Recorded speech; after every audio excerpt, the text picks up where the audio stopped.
Good afternoon. I am Mallence, and I come from the richest country in the world. It is located in the richest continent in the world, in the west of the richest continent. My country is called Sierra Leone. On the surface, we are blessed with infinite beauty and abundance of flora and fauna, producing the most exquisite harvest of coffee, cocoa, fruits, vegetables, and caoutchouc. You name it, we've got it. We also have diverse wildlife and vast marine resources, and waterfalls and rivers that run into the most beautiful beaches. The land is golden, literally, a true paradise, which of course is inhabited by the most beautiful souls.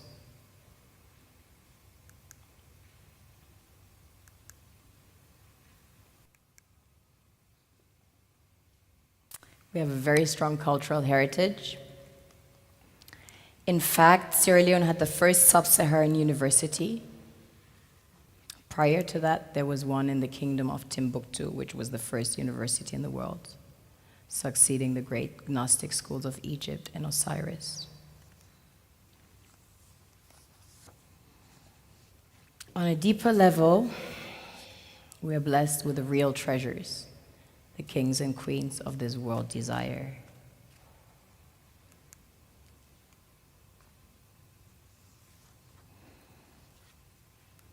This was the largest alluvial diamond ever found. It weighs almost 1,000 carats, 969 to be precise.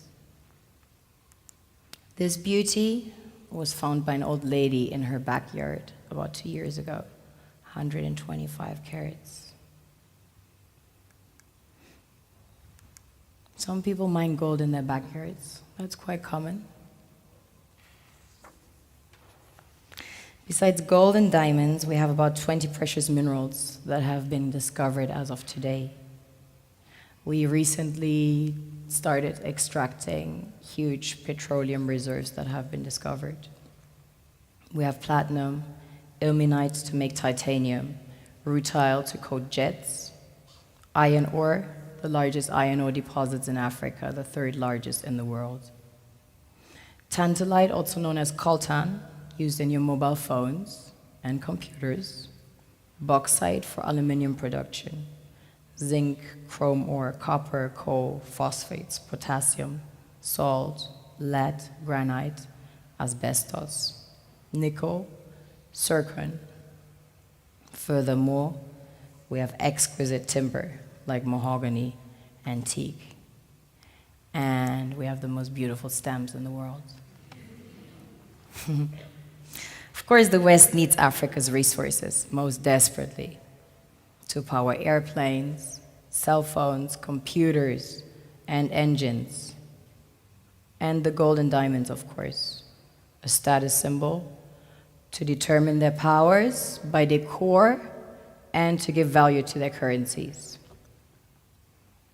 One thing that keeps me puzzled, despite having studied finance and economics at the world's best universities, the following question remains unanswered. Why is it that 5,000 units of our currency is worth 1 unit of your currency, where we are the ones with the actual gold reserves?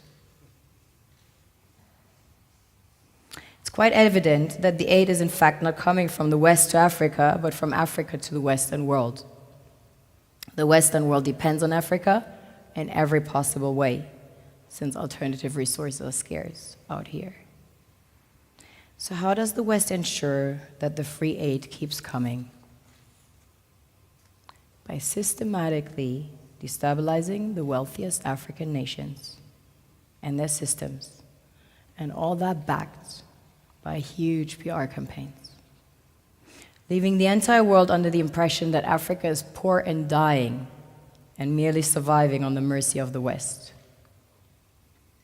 Well done, Oxfam, UNICEF, Red Cross, Life Aid, and all the other organizations that continuously run multi-million-dollar advertisement campaigns depicting charity porn to sustain that image of Africa globally. Ad campaigns paid for by innocent people under the impression to help with their donations. While one hand gives under the flashing lights of cameras, the other takes in the shadows. We all know the dollar is worthless, while the euro is merely charged with German intellect and technology, and maybe some Italian pasta. How can one expect donations from nations that have so little? It is super sweet of you to come with your colored paper in exchange for our gold and diamonds. But instead, you should come empty-handed, filled with integrity and honor. We want to share with you our wealth and invite you to share with us. The perception is that a healthy and striving Africa would not disperse its resources as freely and cheaply, which is logical. Of course, it would instead sell its resources at world market prices, which in turn would destabilize and weaken Western economies, established on the post-colonial free meal system.